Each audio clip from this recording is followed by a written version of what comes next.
Hello, Yes But Why listeners. This is your host, Amy Jordan. Welcome to Yes But Why, episode 275. My chat with improviser and marketing expert, Annie Schiffman. But first, let's talk about our sponsors. Yes But Why podcast is sponsored by Audible. Sign up today for your 30-day free trial at audibletrial.com/yesbutwhy. You get a free audiobook download as well as access to hundreds of books and podcasts. Go now to audibletrial.com/yesbutwhy to sign up and get your account today. Yes But Why podcast is also brought to you by podcastcadet.com. Podcastcadet.com is the company that my husband Chris and I run to help podcasters. We want to help you start or improve your podcast. Mention code YBY20 and you'll get 20% off the first service or workshop you buy. We can help. Podcastcadet.com. Yes But Why podcast is also brought to you by True Hemp Science. True Hemp Science is our resource for vegan-friendly whole plant extract CBD oil.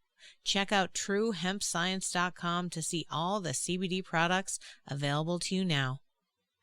I am not really a tincture person. I'm really more of a topical cream kind of gal, so they have what I need and it's amazing.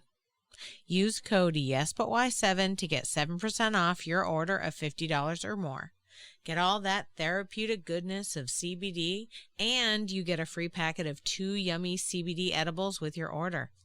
TrueHempScience.com. This week on Yes But Why, I interviewed Annie Schiffman, founder of Downstage Media, the Places Please Project, and Profitable Improv. Annie is a great guest because she exudes the kind of confidence that makes you feel invincible. I really enjoyed our chat. As is her expertise, Annie shares some amazing marketing strategies for performers to try. So much free advice throughout this whole episode. I now present Yes But Why episode 275, Annie Schiffman on empowering artists with Downstage Media. Enjoy.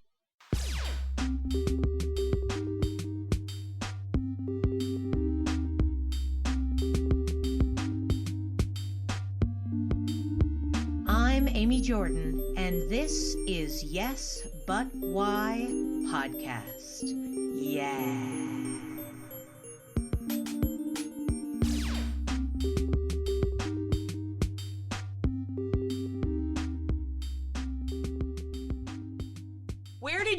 What was your, how did you even find improv? What was the origin story? I graduated from NYU in 2001. The reason I like to say that is not to name drop, but to validate my parents having spent over $100K on my education. Good for you, parents. Good job, guys. It's just for Jan and Bill Fig and Shoe.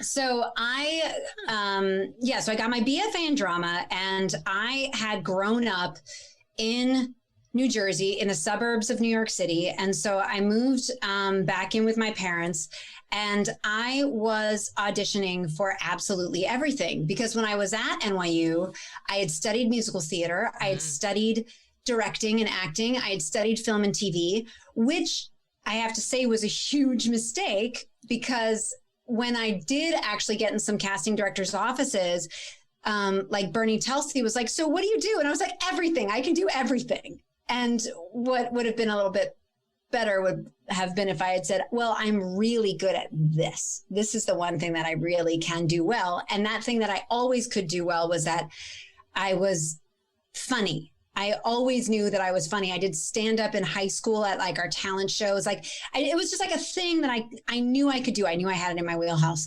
And so I was often on the train to New York City from my parents' house in New Jersey. And I would have, my binder full of music and my tap shoes if there was a call for, a tap thing. And then this was also, there was a very specific trend on Broadway at the time where actors would play their own instruments.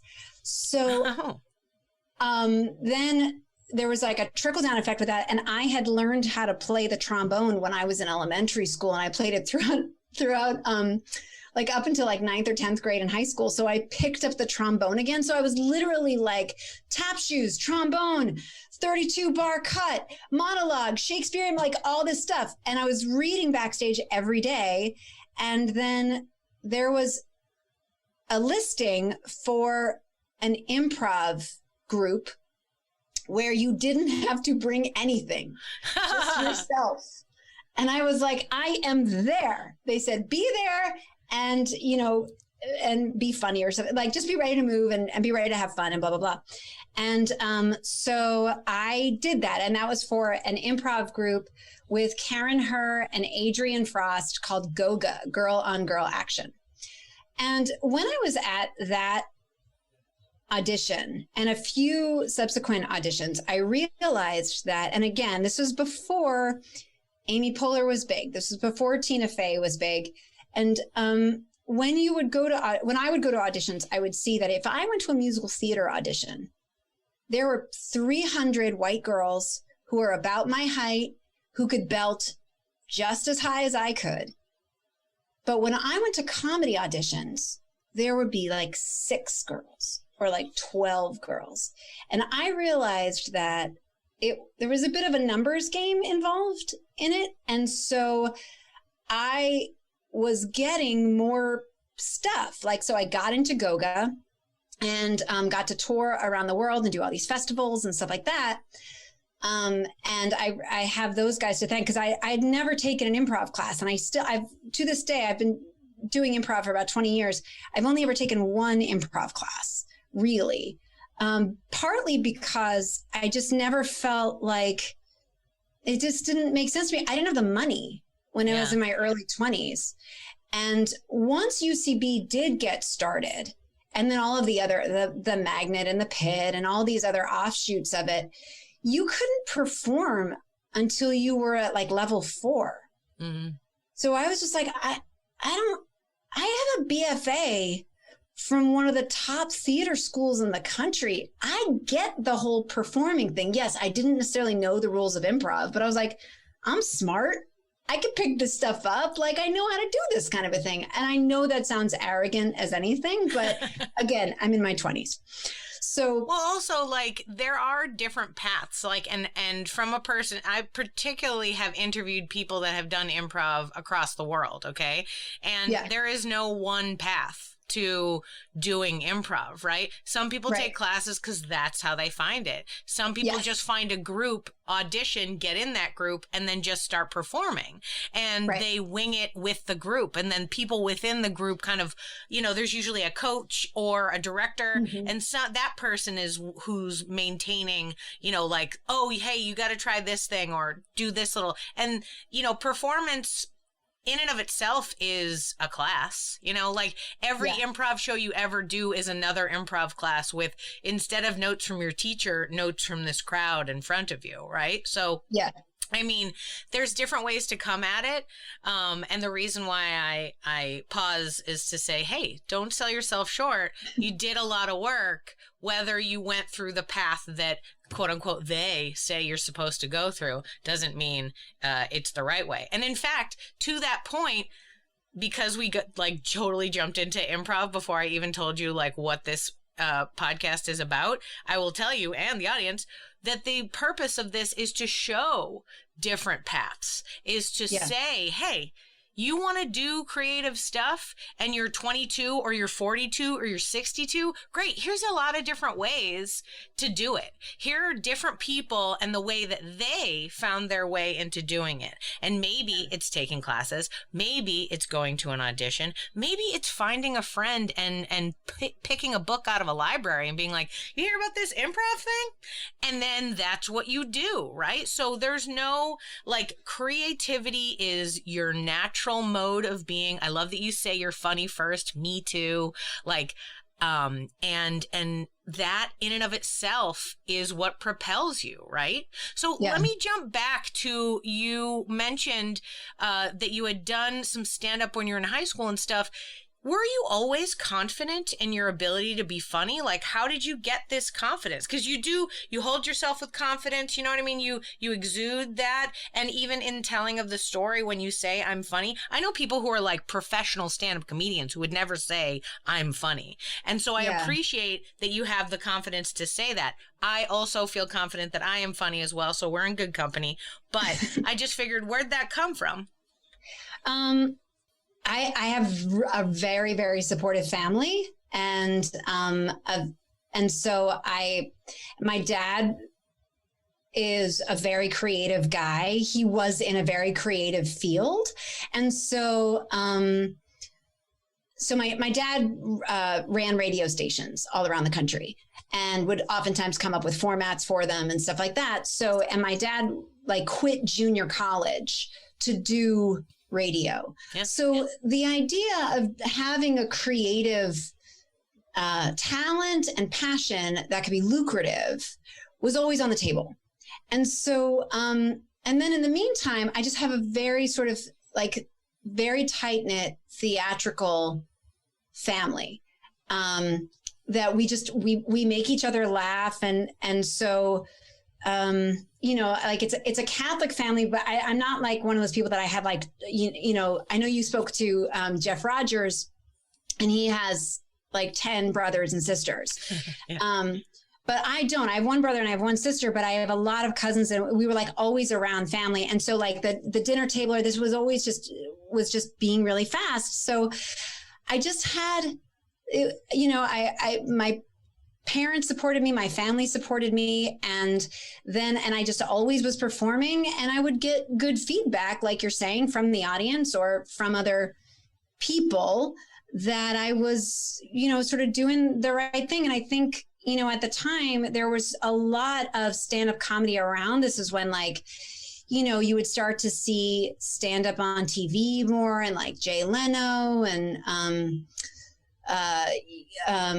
yeah, once HBO was a thing, that really like, once HBO was a thing, it really opened up the door for stand-up for sure, for all of us to see it all the time. Right, for us to see it all the time. But you didn't really see that many women doing it. Yep. And so then like, so I always felt like that established me. So, you know, like most people, when they're doing theater as a kid, it's mostly musical theater. Mm-hmm. And so that's what I was doing a lot of. But what I found always sort of made me different backstage and stuff was that I was funny and I just knew that I was funny. So I wasn't always getting the parts because I was never like an ingenue or anything like that. But I knew that I could make people laugh. I knew that was just sort of in my wheelhouse, was my thing.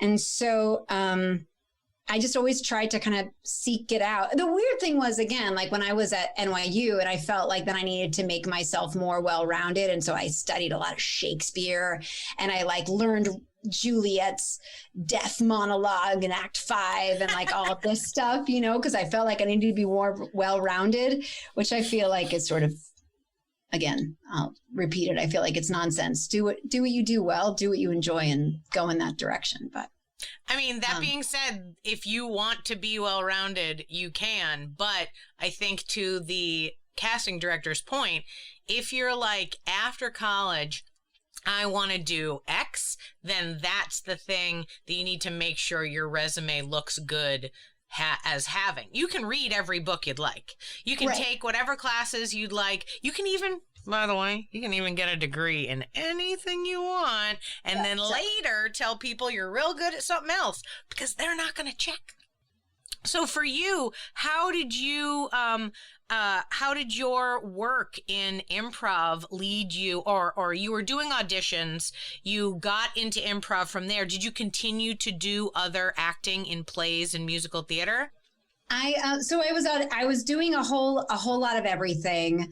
Nothing on Broadway, but I loved that. I loved doing improv. And so then Travis Plager, who's now at the Washington Improv Theater, he told me, if you want to do improv in New York that pays, you've got to audition for Chicago City Limits.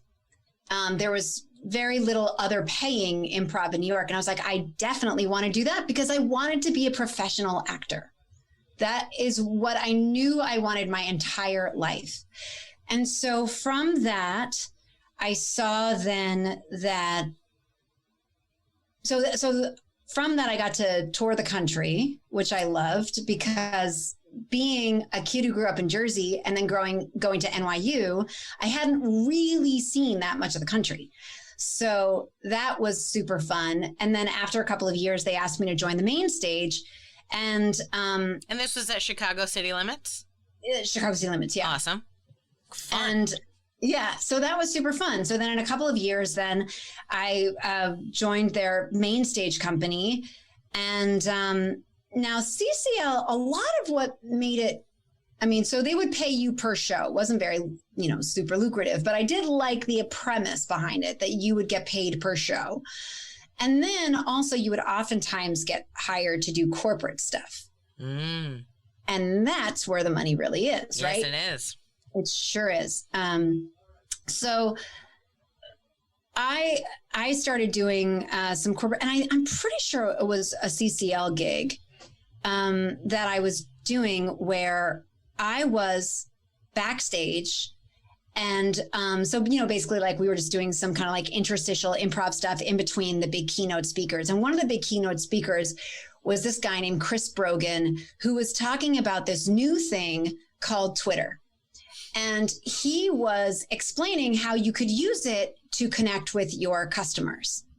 And I was backstage and I was like, guys, are you listening to this? Because I think we can use this to connect with our audience. And so I started like scribbling notes on the back of my like show flow script thing, trying to read, because like when you're backstage and there's slides up, you have to read them backwards. So I'm trying to like read everything backwards because when I first started, and I want to say I got really great training at Chicago City Limits on the job, right? So I learned so much about improv and about audiences and what works in front of an audience. I was in a great cast of people.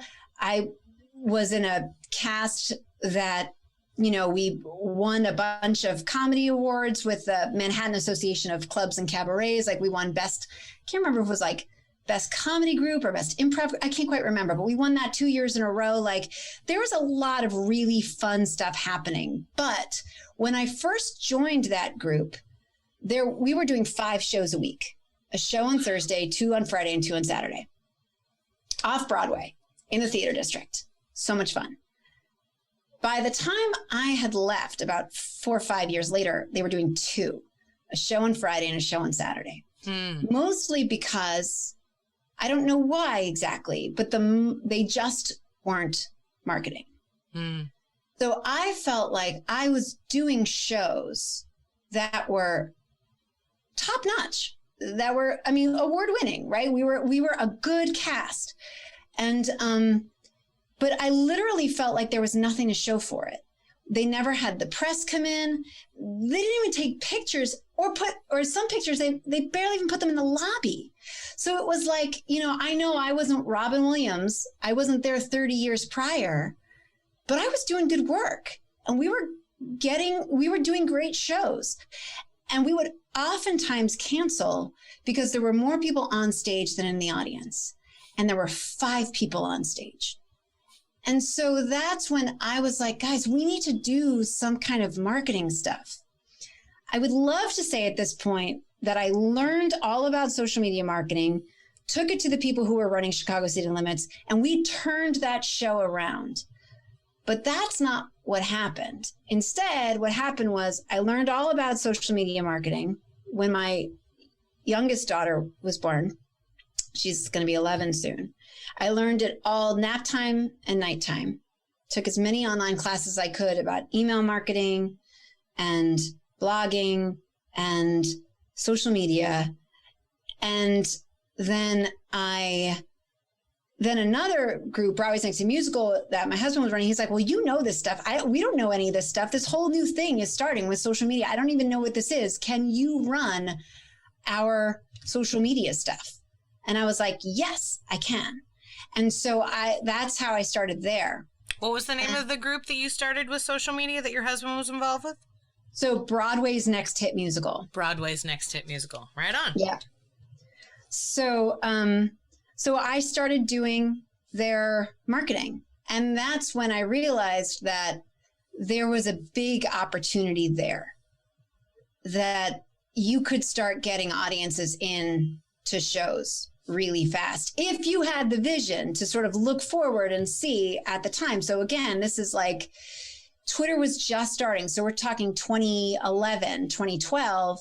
So if you've got the vision to say, yeah, let's take a chance on this and let's do it and let's put a little bit of money behind it, then you could sort of get somewhere. And so now, you know, they've been growing their email list. There's like 4,000 people on it, 5,000 people on their email list, right? Like that's a good thing. Whereas so many other groups, they just rely on their followers or whatever. And they don't even have those email lists captured. Like, I can't believe when I talk to improvisers who've been in the business for decades, and I'll be like, well, tell me about how many people you have on your email list. And they'll be like, oh, maybe like a couple hundred. And I'll be like, what have you been doing for 2 decades? Like, all right, great. I'll give you the first decade because there wasn't a whole lot of email then. But, you know, there's a way you can grow what you're doing for free, scrappy. And those are the kinds of things that then I realized I wanted to focus on more, because I had more control over that stuff than when a casting director would call me up at 5 o'clock at night, or when my agent would call me up at 5 o'clock at night and say, hey, can you be at an audition for a commercial for AT&T tomorrow morning at 10 a.m. And my husband's out of town doing, you know, an improv tour, and I got a 2-year-old and an infant, and I got to figure out how I'm going to get a babysitter in the next 12 hours. Right. So I knew I needed a little bit more control. And so that's when I was like, let me just take these strategies that I know and start applying them to improv groups, or my friend who wrote a book, or this world premiere of this show and all this stuff. And then it just kind of grew from there. Now, can I ask you a question from the point of view of also being a mom in the arts? Yeah. Did you get interested in this and it just grew because you happened to have the, I'm going to say, downtime of having children, and you know what I mean. Yeah. There's no downtime, but there's also like a mommy needs a moment for herself, and during that time you do whatever's interesting you. And so, like, was marketing something that you did because you were like, well, I have kids at home, I need to find a more solid thing? Or were you interested in marketing and then it just turned out that while you had kids, you were like, okay, well, now I have the time to like take these classes and my schedule's different than it used to be. Like, how did it work for you? I never had the time. I'm going to say that. I never had the time. I think any parent, especially moms, especially working moms, understand that if you want to take the time, you have to take it. So I would say, like, I carved that time out. I created that time for myself. It was not given to me. I had to take the time.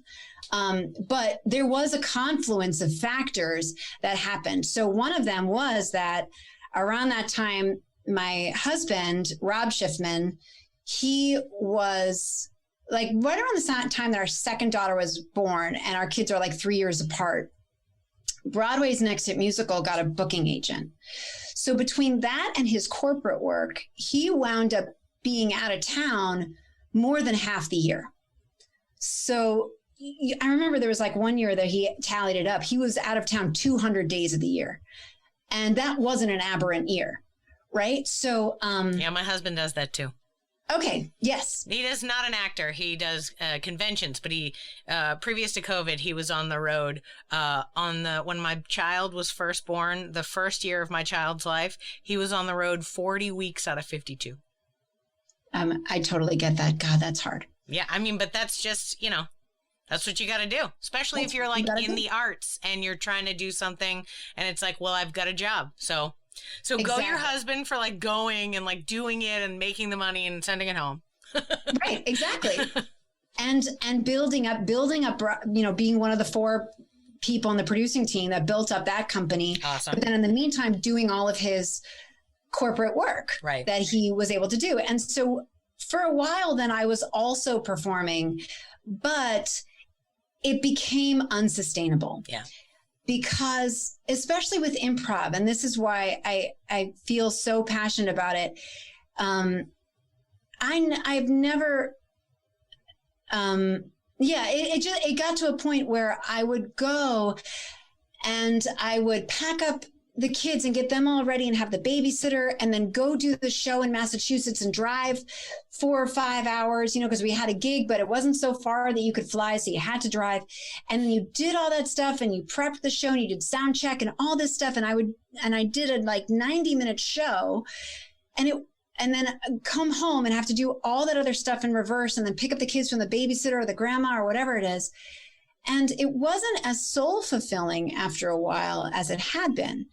And the reason it was not as soul fulfilling was because I knew I was not as sharp or as good as I was when I was doing 5 shows a week. And that white space really hurt. The perfectionist in me who always wants to put on an amazing show for the audience. That was really hard to live in that white space. And I realized the reason why that existed was because I had to choose all the time between whether we wanted to pay a babysitter to come for me to do this rehearsal for free and not get paid to rehearse and not get paid for the sound check and not get paid for the costume I had to wear and not get paid for the parking and all of this kind of stuff, where if you tell people in other professions about it, they're like, what? You're not getting reimbursed for any of that, or you're not getting paid for your time or any of that stuff. I know it seems odd to say it in an improv world, but even in the Broadway theater community now, people are like, you need to pay other people a living wage. And it just didn't happen in improv. And so finally I was just like, it's too hard. It's too hard. And I feel that my story is not unique. I've spoken to a number of moms who feel very similarly, who wish that they could get back into performing, but it's just too hard to do. And you're not getting paid enough and you're not getting reimbursed and all of this other stuff. And so I had to make some hard decisions. I mean, we knew that, and now we are in more of a place where we can kind of say, yes, spend the money on doing this thing that's going to fulfill your soul. Absolutely, for sure, do this thing. But 8 years ago, 10 years ago, wasn't quite that simple. Yeah. When your kids are so little and you're trying to buy a house and you're, all of these different things. So that's really where I started to say, I need more control over what I can control. And I know that my husband at any day could say, I got a gig, I got to go. And I know that he has to go. He knows whether we like it or not. That's the deal. That's what we signed up for. But I knew that I couldn't live with that. I needed to have more control. So I started thinking, what is something that I know a lot about, and what's something that I can learn a lot about, and how can I put that together in a way that will be able to be more sustainable than what I'm doing now. Yeah. So that's how I got there. I love that you found a way to weave it back into theater, though. Like there's something super great and something I like to talk to people about here, which is we keep going back to this world. Yes. I'm not leaving this. This is not, these are my people. Even if the pandemic didn't taught me anything, it's that, some of us, we just have certain mindsets, and you end up hanging with the people that have a similar mindset as you. Right. And even just the idea of theater, theater shut down for these past few years. So I've really connected with the other people who are feeling shut down by this situation, as opposed to the people who did it occasionally or were yeah, I'm not going to do that anymore, and went off and became real estate agents or whatnot, or are continuously unemployed but don't do theater. But right. At the same time, there's something about being hey, I'm going to stick it out. This is what I do. I know that no one's doing it right now, but this is what I do. I'm going to tread water doing something else, but this is what I do.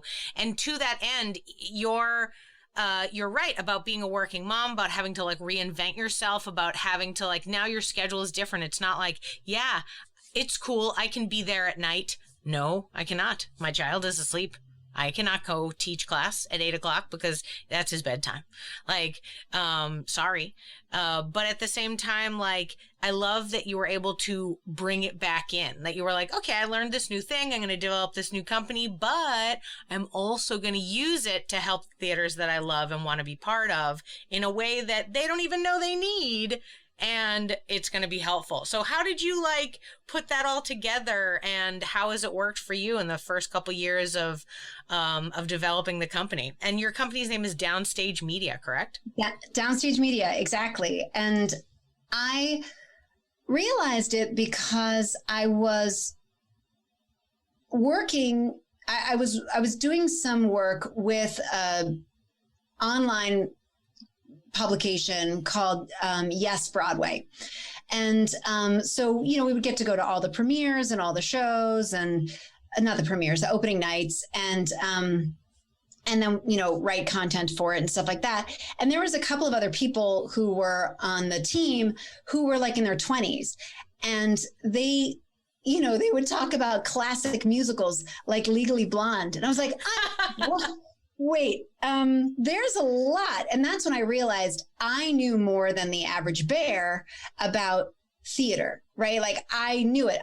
And that's when I sort of put it all together. I was like, yes, there's a lot of people who know about social media. There's a lot of people who understand about digital marketing, but there's not that many people who can talk about it through the lens of theater, who understand what it's like for an improv group to do a show and have everything go away. So, you know, for a while with social media, the whole idea was like document everything, right? Well, how do you document a show that, you know, if you didn't have anyone recording that show because, you know, you can't figure out how to set up the camcorder and not have everyone's face look totally white and washed out? Like, how do you do that? How do you document that stuff? And still, you know, like when it's an improv show, like I knew how to do that kind of thing just because I'd been in that world. And so I also really held on to that feeling I had when I would do these really great shows and feel like I had nothing to show for it, that there was nothing that was holding on to. So that's why one of the first things that I did with Broadway Sexy Musical, I was like, we are recording every single show. We're recording the audio from it. We're going to extract that audio. That's going to be a lead magnet. So that way people can download one of the songs from the show, and then they can buy the whole cast recording. So now we're going to create an entire other income stream for you. Like, let's build all of this stuff because I wanted those other actors to feel like the work that they put in did not go away when the show was over. I wanted them to feel like they could look at that Instagram account and they could know that they were here, that their work mattered. So much of what I say is your work deserves to be seen. It deserves it. If you've gotten to that point where you are performing on stages in front of hundreds or thousands of people, you're probably at a certain caliber where your work deserves to be seen. And so with marketing, you can make that happen. So not only is the work that you have done being seen, but you can have more people see the work that you will be doing. And that's what really fuels me all the time. And I think is what makes me sort of get up in the morning to create more content and to just talk to another person about their project or what they have going on, because it's like, all right, well, let's figure out how we can show the world that you were here and you matter and your work matters. Yeah, that's so great. So you mentioned earlier that the people that you're working with are largely individuals, or is it some individuals, some groups? Like, how does it work? Like, how do people come to you to get your help? It sounds like you have the heart for it. You have the joy. You want to like, I'm like, oh, I got to soak up some of this excitement. And your confidence, again, it's like a through line. It like comes through to be like, you're telling these people your stuff is worthy. And it's like you're filling them with the confidence of knowing what they're doing matters. And your confidence exudes so much from you that it's filling other people. And that's so great. Like, how do you connect with people now? How are you getting your clients or people coming to you like, hey, we've met? How does it work? Yeah. So Downstage Media has been around since 2017. Oh. And so at first it was word of mouth. And yes, working with either groups or a lot of times it's when people have a new project that they're launching. So it might be like a group has a new show that they're doing, or, I try to keep 80% of my clients in the performing niche. And then I have kind of an offshoot that I started with Jeff Rogers called Profitable Improv that is specifically about specifically for improvisers and giving marketing tips and just sort of business tips for improvisers. But it is a mix of individuals who have a project that they're working on or that they're launching, they're trying to go on tour, or they are trying to think, a voiceover artist who's just trying to take her things to the next level. But usually people find out about me through YouTube, because a lot of times what I'll do is if any one of my clients has a question, I will answer that question in a video usually and respond back to them, send it to them. But then that way I put up the video on YouTube. So that way anyone else who has that question can answer, right? So wow, free advice. That's amazing. Yes. So I put that up there. So now it's recently happened that I've gotten a number of clients just from things like that, from finding me on YouTube, finding me on Google. I launched a nonprofit with a few other people in the Broadway community. And so I was in the press a few weeks ago for that. So, people found out about Downstage Media through that. And so what's the new nonprofit? It's called Places Please Project. We're giving away $500,000 for theater workers to be able to stay in their homes in New York City or come back. So, yeah. So that's Places Please. I like it. Thanks. I came up with the name.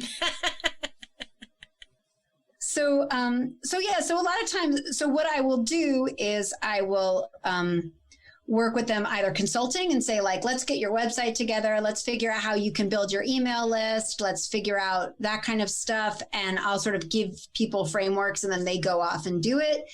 Or I'll do something called a brand audit where I'll take a look at your social media channels and basically say like, change this, and this. So that way you'll be able to it'll help you with your goals, depending on what your goals are for your business. Or I'll say like, I'll create a content strategy for you to say like, here's the kind of stuff that you can be posting for your group in order to be able to get more engagement or whatever it is that the goals that people are looking to do. I like to give really scrappy, free tactics that people can use that will get in front of more people. So that way because so many improv groups specifically but usually anyone in the performing arts has little to no ad spend. So this way I give them some techniques that they can use. So here, I'll give you one right now.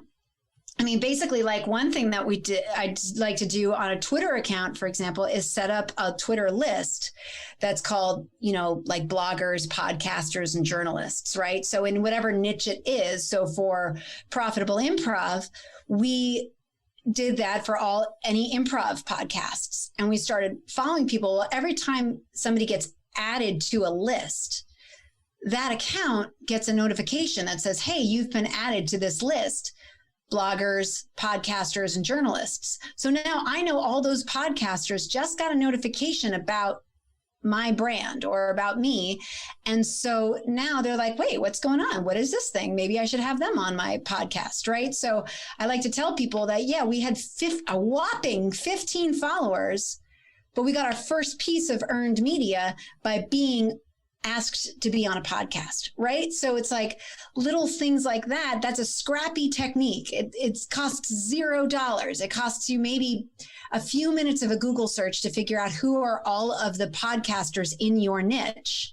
And then you add them to a Twitter list and then whatever. But it's just that kind of stuff that I like to give people so that way they can figure out how to make the most out of what they're doing. Yeah. Awesome. Yeah, absolutely. That's a great tip. I enjoy that. That's really wonderful. I don't think I've ever made a list that wasn't private on Twitter. So now I'm like, oh, now I see why you don't want it to be private. Okay. Yeah, because people get notifications. Yeah. Especially if you do things like the best bloggers or the best podcasters, then when the people get the notification, they're like, wow, they think I'm the best. Yeah. Amazing. Absolutely. I like it. That's really good. It also, the other thing that what your idea made me think of was this idea that like we always, people in general, will often be like, oh, other people are doing it better, right? And like even myself, like I'm always looking for podcasts that are exactly the same as mine. And people are like, why are you looking for your competition? I was like, because I want to see what they're doing. And I want also their access to guests is different than my access to guests. So they have a whole group of people that I might never talk to. And maybe I will. Maybe I can contact them after they're on that show and be like, hey, I heard you on such and such. You were so great. Will you be on mine? But even if I don't, the information is out there. And personally for me, like the reason why I'm doing this podcast is to provide more like ideas and stories in the minds of people that want to be involved in the arts so that they're like, oh, I didn't realize there wasn't just one path. There's like thousands. Like, yeah, there's thousands. Like you can do anything. And just because you feel like, oh, I took these steps in this direction. Oh, now I can't go back. Sure you can. Sure you can. Why not? Right? And these little things are really great because we downplay our own stuff, but we love other people. And to connect with anybody, even if you don't think they're the best, but if you do, say you really do think they're the best, and you get contact back from them, oh my God, it's so amazing when you're like, oh my God, you guys are talking to me? Like, this is so great, you know? And we're all just people, admittedly, but we always think other people get it when we don't get it. You know what I mean? So I love this idea of connecting with people and like getting with them, making them feel good. Even the effort that you're putting in of like making artists feel good about themselves so that they feel empowered enough to present themselves on the public forum. Like that's just really, really wonderful.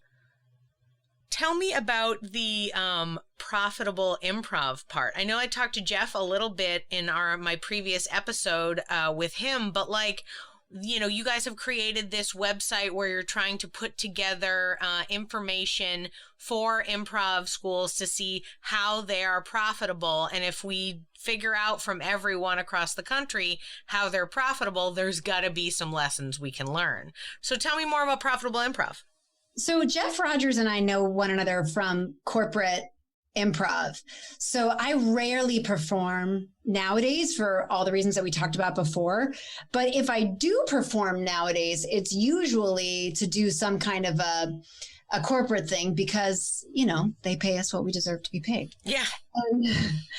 But there are very few people in the country who are making their living as improvisers and sort of like as working actors, but as working improvisers.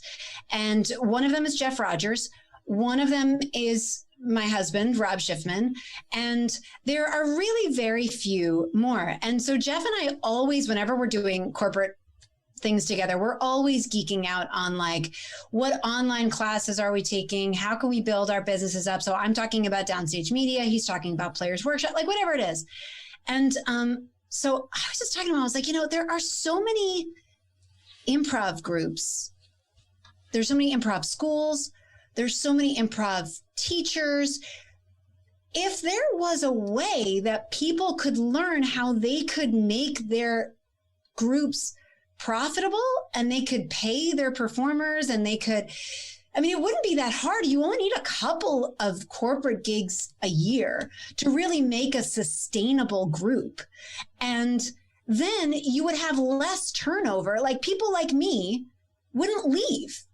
You would be able, and you would have more diversity because you wouldn't only have people who are privileged enough to be able to pay all the fees and all the stuff that you have to do, right? Like if you could make improv profitable, and we know how you can do that. We've seen it happen. then if we started giving people those keys, then all of a sudden I just felt like more moms would be able to perform more. And groups would have less turnover, because what's one of the reasons why people are leaving is because after a while, it's unsustainable. You can't keep doing this free thing for so long, right? So then you start to have turnover, then you have to train new people. And then some of the old people get frustrated with the new people, and because they got to go to rehearsal, and it's just all this tricky stuff. It gets really, really tricky. But I've found that, especially what I know from the improv companies that I've been involved with that pay, is that people argue a whole lot less when you are able to pay them well, right? Like when you have more gigs on the calendar, when you have more stuff going on, then people don't squabble as much and they don't leave as much. They're able to stay. And so I just said with Jeff, like, what if we figured out a way where we could I could give marketing and social media tips. You could give business building tips. We could both talk about the corporate world, or how you can there are certain things that small businesses know that improv groups could learn from that will make the art form more sustainable. And then I feel like everybody wins, because there's so many opportunities to make money in improv. And there's just not enough resources out there for people to learn what they are, but they're out there. I mean, when I tell people that I do social media for theater and my husband's an actor and they've never heard of him, he's not on TV or anything, they're like, wait, what? What do you guys do? So it's that kind of a thing what makes me confident that there is money for every improv group and every improv theater and school to make. They just need to learn some skills in how to do it, or at least learn from one another. So we just closed the Profitable Improv survey where people could share what kind of like where the financial health is of their business. So we're going to put out in the next couple of weeks, because we just closed it off, sort of our key findings. And we want to do this on a regular basis to see how things change over time, to find out how the industry is, like how for the groups that are doing well, what's working? For the groups that are only at a certain level, how can we get them to whatever that next level is? How can we get them from not paying anybody to just reimbursing people for their parking, right? Or then how can we get it to reimbursing their parking to paying them for shows and then paying them for rehearsals or whatever it is, right?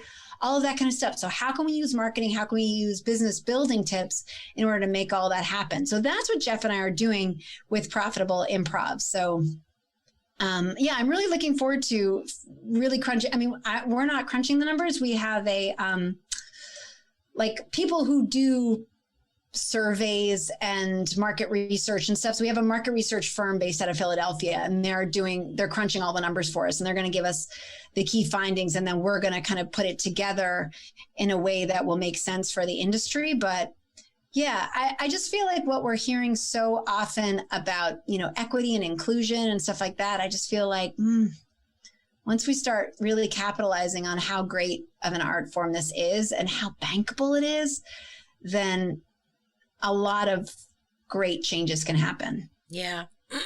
I definitely think that people underestimate improv, especially when it comes from the point of view of like, I love theater and I think that everyone should do it. But to the point that you made, like at the very beginning, there are no props required for improv. Like you just show up and do it. It's not like you have to have like a costume person and some makeup and a camera guy and all this different stuff. Like you need just the people, and then they say stuff and that's it. Right? Like that's the idea of their, I think people, it's still in the realm of like, oh, that's silly. It doesn't make any sense to me. It's like, cool. I get that your brain can't grasp it, but but the idea of it as a business, like it has very little overhead here, guys. We hardly even need a space. Like it's great, the places that have spaces, but you don't actually require it to do improv, right? Because you can do improv anywhere, especially if people are hiring you to go to places to do the improv. You don't actually need to pay rent on a brick and mortar. Exactly. I mean, you start thinking about, can you do it for community groups? Can you do it for, like, I remember once, so my mom works in the church, right? So years and years and years ago, when she had seen one of my shows, she was like, oh, could you do that for us? We're always looking for community building things. And so, yeah, sure. So, we figured out a price and blah, blah, blah. And we did a nice show for a few hundred people. And then from that, there was one of the parishioners who runs an insurance company, and they're always looking for something every year for their Christmas party. And then I could not believe at the time the amount that I pitched to him for doing their Christmas party. And he was like, oh yeah, absolutely. And I also could not believe, it was wonderful then being able to go to some of my favorite improviser friends that I love to play with and say, hey, we're going to pay you this amount of money. And they're like, because I'd be like, are you available on this date? They'd be like, well, I don't know. I have to see. I got this show at the blah, blah, blah. And I was like, okay, well, this is what the pay is. And they're like, oh, yes, I am available. And I love that, right? Like, yeah. And that happened like 2 or 3 years in a row. Like, we just got that. And I thought, if every improv group had a couple of those every year, then we could all be doing so, like, I don't know. I just felt like there's so many possibilities, and so many other moms would not have to say that white space between where I used to be and where I am now is a really uncomfortable place for me to be in, because I can't get a babysitter often enough to get to rehearsal on time. You know what I mean? Yeah. Yeah, it can be really hard if you don't have that money to balance it out. I mean, we talk about that all the time. It's like, would you, because I talk about, oh, should I just get a regular 9-to-5 job? My husband's like, no, that 9-to-5 job would just pay for daycare. Like, because he's about to go into regular, I mean, not immediately, but in a year he'll go into kindergarten, and then it's like, okay, the city takes care of that. That's fine. But like, I don't have to pay for it. I mean, but at the same time, like, previous to that, it's just not worth it if you don't get paid a certain amount. He's like, where are you going to work? What are you going to do? You're going to like work at CVS? That's not going to pay for, babysitters. Never mind. Like, so he's like, so you just work so you don't have to see the kid? No. Right. Like, and exactly. I was like, yeah, that's true. Like, it's totally unnecessary to create these scenarios if there's not like what you want to do and the money that you need to make to do it. Right. Man, what a way to empower artists to have this opportunity. And I really appreciate, like, you're giving me confidence. It's coming off. I'm like, yeah, we can do this. This is real. I can make this happen. It's totally beautiful. Yeah. I mean, when you say it, it sounds great. I'm like pushing away the cobwebs in my brain of like, maybe I could do it.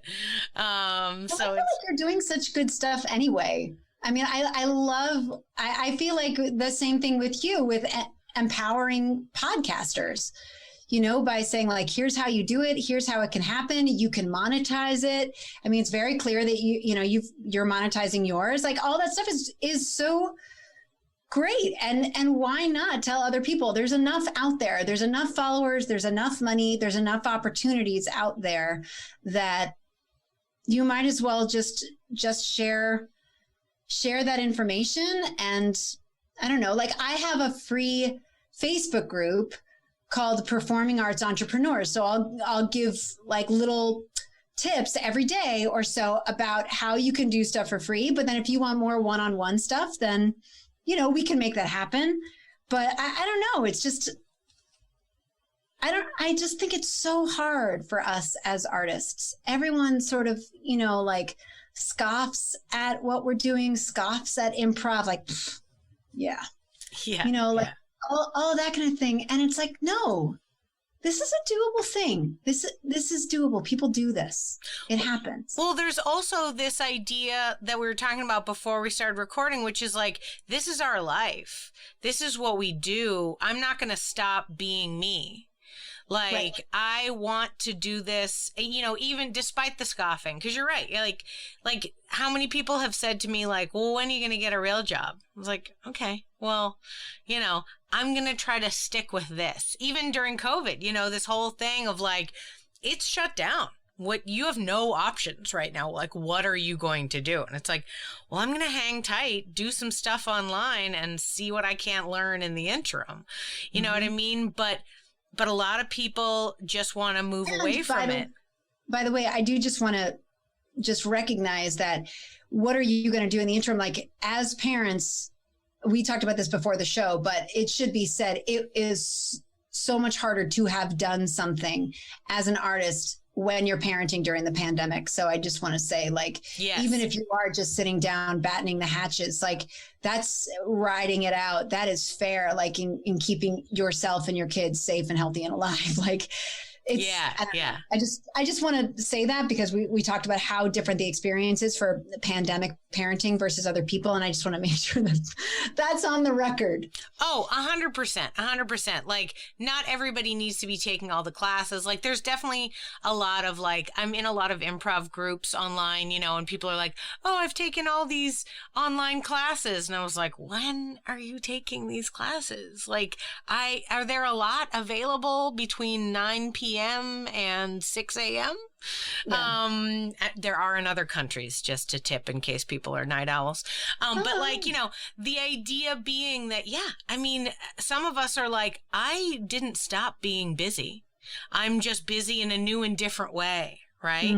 But the reason why I bring up this idea is that you are dedicated to the arts. You are like in it to win it. You like care about it and you keep coming back to it. Right. It's not like you were like, okay, well, I can't perform on stage anymore. I'm not going to do it. You were like, let me just turn this dough into a different thing. I thought I was making bread, but it turns out I'm making something different now. Right. Because it just sort of, you know, needed to be adjusted.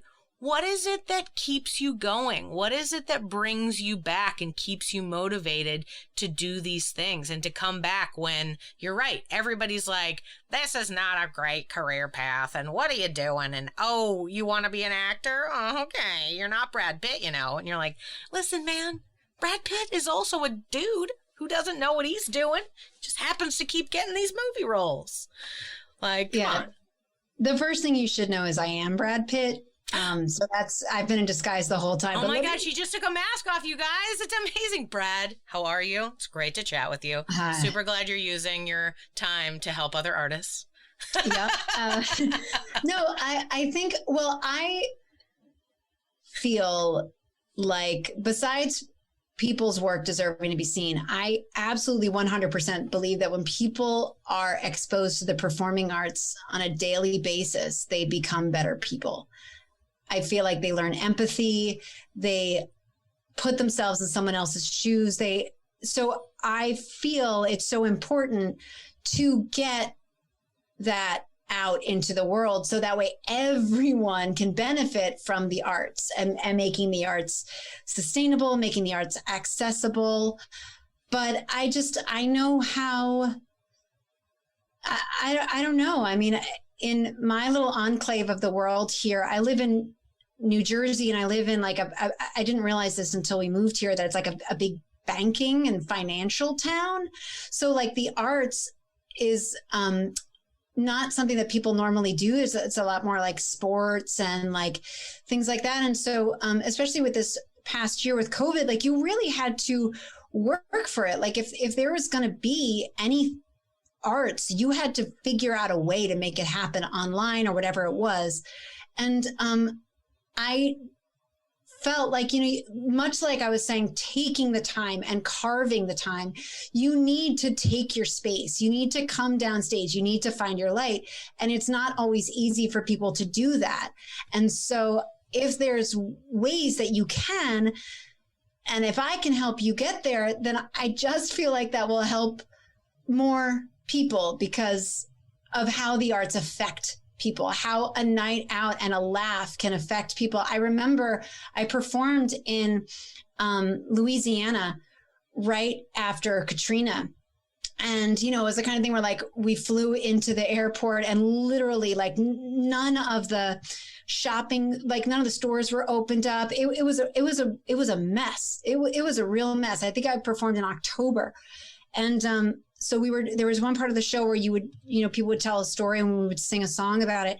So usually I was the only woman in the cast. And so oftentimes women would be the ones who would volunteer their stories. And so I was oftentimes the lead, and I sang a song that was just, I want to go to a spa. Like that was sort of like the thing that the woman had kind of said. And so I sang a whole song about that want and, you know, how much that was going to mean and all of these things. And I just felt so many people in the audience like laugh and breathe, because they were like, yeah, we would just love to have those little luxuries again and not have to worry about fighting with the insurance of flood insurance versus house insurance and all of that kind of stuff. And we've all seen it as artists, the cathartic power that the artists have. And if we can make it more accessible to people, then we are all going to benefit from it.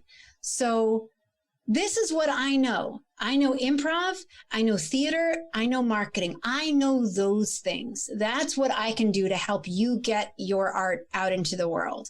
So if there's a way that I can do that for you, great. I want to be there for you to do that. And these are the ways that you could do it, right? Like that's where you find me. Go to Profitable Improv. You'll find me there. Go to the Performing Arts Entrepreneurs Facebook group. Like that's where you'll find me. I am here for you because we all will benefit from it. I think that's what drives me when so many people are like, this is stupid. I'd be like, no, it's not. It's fine. It's doable. Let's just do it. Yeah. I appreciate your focus on the business, because my focus is really sometimes a bit more on the creating of art, like empowering yourself to know that you can, you know? Yep. And so I appreciate that you're there, because like I feel at a loss for business knowledge. So it's great that there are people out there like you who like feel strongly that you have this knowledge and can help those of us that are like kind of like, hey man, I can put together any shows anytime with any amount of people, but I don't know how to get anyone to them. Like, so that's really amazing. I appreciate you. I think that it is so great that that's something that you wanted to do. While you were talking, it made me think of yet another piece of inspiration for myself and this podcast. And I wonder if you have an experience similar, which is previous to moving to, so I didn't start improv until I was 30, because I didn't know it was a thing. Yep. And I moved to Austin, Texas, and that's where I found improv, right? I found it here where I live in Austin, but I didn't find it, like I said, until I turned 30. And when I moved to Austin, I was coming right off of a relationship with a guy who was an amazing musician, but had his own series of problems such that he never performed in front of people. He thought that he wasn't good enough. And he was like, still is, an amazing musician. And it broke my heart that he would not show it to other people. Like I was like, dude, you could be famous. You are so good.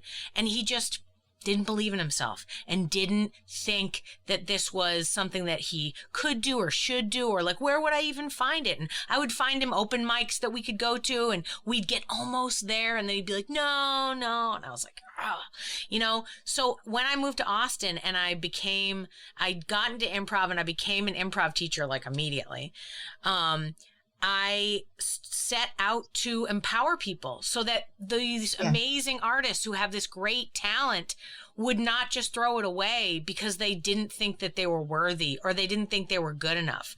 It's like, do it, just do it. Let it out of you. You need to. It's like a human requirement, like not only to get it out of you as an artist, but for people to receive it. Like they want it. And he was a musician with a guitar, man.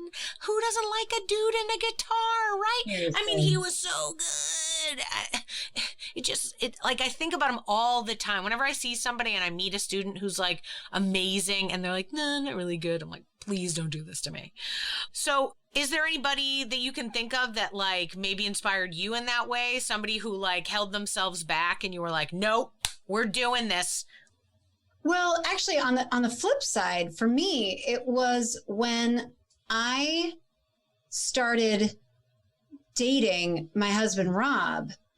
And I should say he is a formidable talent. He is the most talented person in the world. So I will say that. But when I felt like I'd been given that line, and this has definitely changed now, but 20 years ago, there was not, it just was like, oh, you want to be an actress? You want to be a waitress? And so that was just, and so sure enough, when I graduated from college, guess what I did? I waited tables for a little bit. And when I met Rob, and he was like, no, I didn't do anything like that. He's like, anything that I'm doing, I'm making money, but I'm still doing my art. So that's when I was like, oh yeah, like there's a lot more to this. I had been limiting myself, and I felt like the industry had kind of been limiting us. And also, granted, in the past 20 years has been this huge digital boom, where you've got musical theater composers now who put stuff up on YouTube when they were at University of Michigan, and they're already, not to say that they did that and they went viral and then they became huge and they wrote Dear Evan Hansen, but just that they were able to work out the kinks, figure out all that stuff. That kind of thing just didn't exist at the time. It wasn't even an option. And we all were just sort of fumbling through in 2002, 2003, 2004. But when I saw that you can make your living, you don't have to be famous, you can make a living in improv, then that's when I was just like, yeah, why are we not talking about this? Why is this? And so that's when it became so ludicrous to me also, when people would be like, well, yeah, why don't you do this show and come show up and, wear this special thing. And I was like, well, I don't have that special thing. And they'd be like, yeah, we'll just buy it. We'll show you where you can buy it for cheap. And I'll be like, yeah, but I got to pay for it. Like just all of these things, right? So it's knowing that all of these options are out there for people as performers. You can make a living doing it. You just have to know that you can, and you have to trust that you can. And I think, Amy, what you were saying about how we always go back to it, I think it's just because theater and the arts and the performing arts is in my blood. Like I can't not do it. And so I'm always looking for a way that I can just do it a little bit more and just do a little bit more. So for me, it became very clear with my lifestyle and my children and my husband and what all was happening in my world, that it was going to be a lot harder for me to get to auditions and shows and rehearsals. So I figured out a way, because it had to come out of me. And so I know that that's how it is for other people, but they do have to repress it, like you were saying. And I don't know, like if we can just say to people like, well, let's just try to figure out a way. Let's figure out a way that you could do this a little bit longer. Let's figure out a way that you can keep this group together a little bit longer, because this group is great. Listen to that audience out there. They love what you're doing. Let's just keep that going. How can we keep that going? So that's, I think, is knowing that those possibilities are out there and you don't have to accept certain things that you've been told you have to accept. Yeah. A lot of good things to think about. I'm like, how do I hold myself back from talking for another hour? What is the way that you are creatively fulfilling yourself? You're helping a lot of other people do their creativity. You're a support system for Rob and all of your clients for them to do their creativity. And I know that, as we mentioned, being a mom means you have to grab 20 minutes here and there to do what you want to do. But what's the thing that keeps you creatively fulfilled right now? What's the little project you're working on at home or whatnot? Well, something that always keeps me creatively fulfilled and always has is singing. I love to sing. And so I will oftentimes joke with my kids when they're like, what do you do when I'm at school? Kids just think what could their parents possibly be doing? And so I will tell them, well, I'm doing concerts. I'm doing concerts at home. But I mean, I feel very creatively fulfilled from learning. I love music and I love singing. So just banging around on the piano. I know enough that I can goof around with chords and I can sing, or singing in the car is like the friggin' best. Like, it's one of my favorite things about moving from the city to the suburbs is having a car and being able to sing. And anyone who knows me knows I love to belt. And so like just putting on some music and like belting a nice E flat or something like that. So I find that kind of stuff really sustains me. I can't wait until theater comes back to Broadway. I can't wait to sit in the theaters and hear new stuff or see people who inspire me and get fulfilled in that way. But that's that. And then I like making content. I like making videos showing people how they can do this thing on their MailChimp account to be able to free up time for them. I like doing those things, but creatively, I love to sing and I love to have music and make music around me. I love it. That's so fun. Oh, man. Annie, thank you so much for being on the podcast and chatting with me. It has been really, really great to talk to you. Not only because, like I said, your confidence is just waves all over me. I'm feeling so much better of my own life, but good, also, I mean, you just, it's coming out. I'm getting You're doing good stuff. I'm just feeling good. So look at you. You can't even help it. You're just empowering me as I'm thanking you. But you're just such a good job. And it's been great chatting with you. And also, like, I love singing in the car too. And I love that you're doing it. I like imagining you at a light, like singing out, and somebody glances over. What's happening here? Yes. I love it. For sure. There's a lot of hand gestures. There's a lot. It's a lot. Oh, yeah. Oh, my God. I love it. Well, thank you so much for sharing your story and being with us and, just letting my audience know, new and better options they have to improve their artistic life. Absolutely. Thank you, Amy. I truly appreciate it.